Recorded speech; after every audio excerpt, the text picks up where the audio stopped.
it's me, you're probably wondering how I got into this situation. Well, it all started one day while I was walking.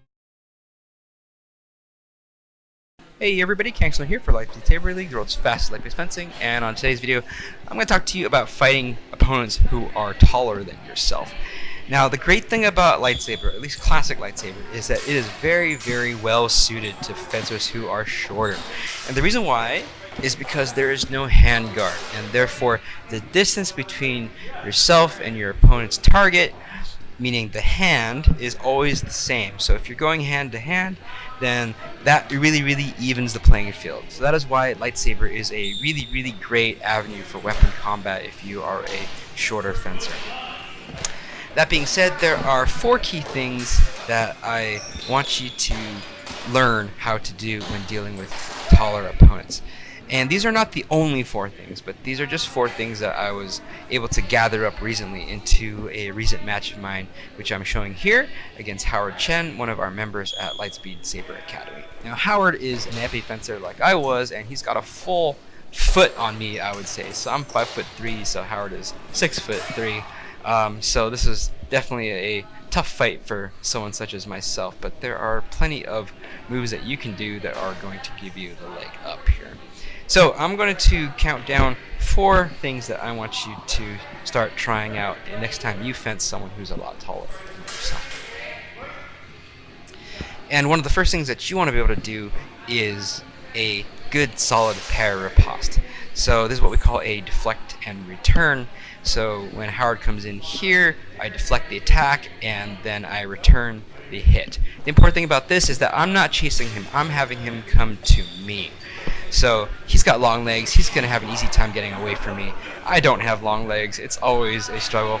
But in this case, I'm using defensive skills, I'm letting him come to me, and therefore he brings his target area in closer to myself, and therefore I can get a nice clean shot.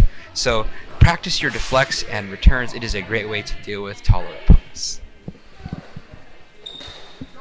Next thing I want you to try is a fully committed attack.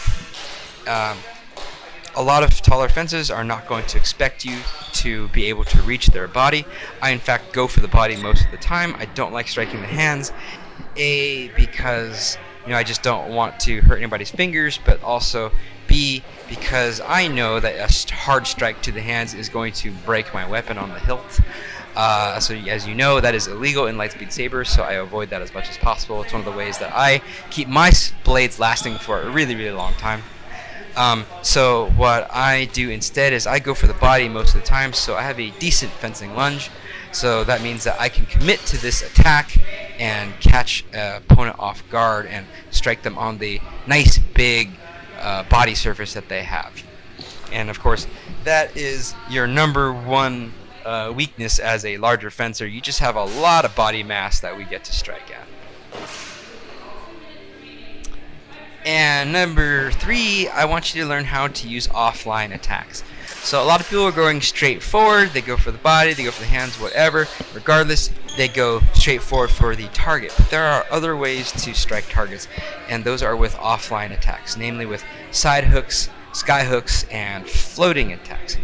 And in this video, I show a pretty decent floating attack right here. And this is the idea that I already have a sense of where Howard was going. I had a sense that he was going to go for the middle section where my hands were, and therefore I could get myself a slight elevation advantage by jumping and cutting downward into the kill zone where his hands were going to be. So that's where my hands were, and that's what he was targeting, and then I moved my hands out of the way, and then I gave myself some extra reach, some extra evasion with my floating movement there, and therefore cut at his hands and got a nice clean direct hit for myself. So floating cuts like this, and sky hooks and side hooks, these are all great ways for catching your tall opponent's hands. So once again, you let them come to you. Don't go to them. Don't play their game. Let them bring themselves to you, and then you're going to have a much easier time. Of course, sometimes you do have to bring yourself to them, and in this case, this is where advanced attacks such as bolts and torpedoes come into play. Now, in this case, I did a few torpedoes in this fight. I didn't always land them, but at least you have an opportunity to see what they look like. I didn't use any bolts in this fight, though, but Anyway, a torpedo is a similar movement. In this case, it is a fancy passing step. I'm going to use my pommel hand here and as the dominant attacking hand and deliver the weapon during the movement. I won't go into how to do a torpedo exactly, but a torpedo done correctly will bring you in very, very fast on your opponent with a lot of extra reach, and if you do miss, it actually gives you an opportunity to escape. So a torpedo is a very good thing to have in your repertoire. Admittedly, I have never taught the torpedo on the channel, and I actually don't teach the torpedo very often. I actually don't use it very much because it's a very heavy-hitting move, and at this point I am a coach and I hesitate to use torpedoes against any of my students. But if you can figure it out, then it could be a very good boon for you, especially against a taller opponent. Just please try to take it easy. It can hurt quite a bit if done very fiercely. So anyway, those are the 4 things that I kind of want you to take away for the time being until I get to do a full-fledged video on fighting against taller opponents. So, number 1, develop a good parry riposte, also known as a deflect and return. Remember, that allows you to have your opponent come to you, and therefore you are going to have a much easier time at catching up with someone taller. However, if you do have to catch up with someone taller, then you should learn our number 2 tactic, which is to commit. That means you learn how to pick a moment in time when you're going to fully commit to an attack, where you're either going to spectacularly succeed or spectacularly fail, but if you develop a good sense of it, then you are going to succeed more often than you're going to fail. Third, learn how to use floating attacks or other kinds of offline attacks such as skyhooks and sidehooks. Floating attacks give you an elevation advantage. It allows you to cut down at the opponent while also removing your hand from the target area. So floating attacks are very, very useful against taller opponents. And finally, another method for advanced attacks towards your opponent. They are not going to expect you to be able to reach them that fast when you know how to use a proper torpedo or a proper bolting attack. These are basically flying/running attacks. They will bring you in very, very fast on your opponent. So that is a great way to catch them off guard, especially when they would never dream that anyone is going to be able to catch them at such a height difference. Alright, so I hope that was helpful.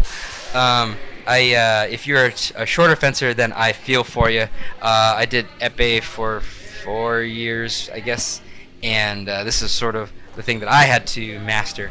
Funny thing was that as a shorter epee fencer, there were only a few things I could actually do that would really work, and so it had a funny effect of giving me fewer choices and therefore forcing me to just focus on those few things.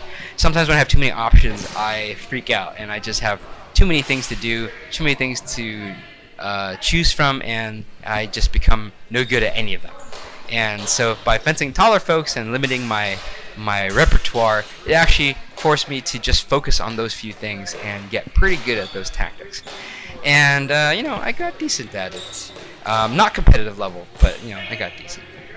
Anyway, so I hope this was helpful, and I will see you guys in the next fight video and or the next time I can do a full-fledged cat tactics video on dealing with taller opponents.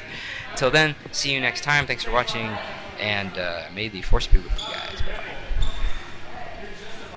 Hey everyone, Kank Snow here. Just want to thank you for watching our video and to remind you to always do Lightspeed Saber fencing with the proper equipment. Now, I'm not just talking fencing gloves and a mask, I'm also talking the Lightspeed blade. You can get these along with shirts, jackets, and patches at lightspeed-saber.com. There you'll also find our competition rules, techniques, and a fighter map showing affiliated clubs and schools and individuals near you, so you can add yourself to the map and get together with others and form your own training base. Thanks for watching, thanks for subscribing, and thanks for your support.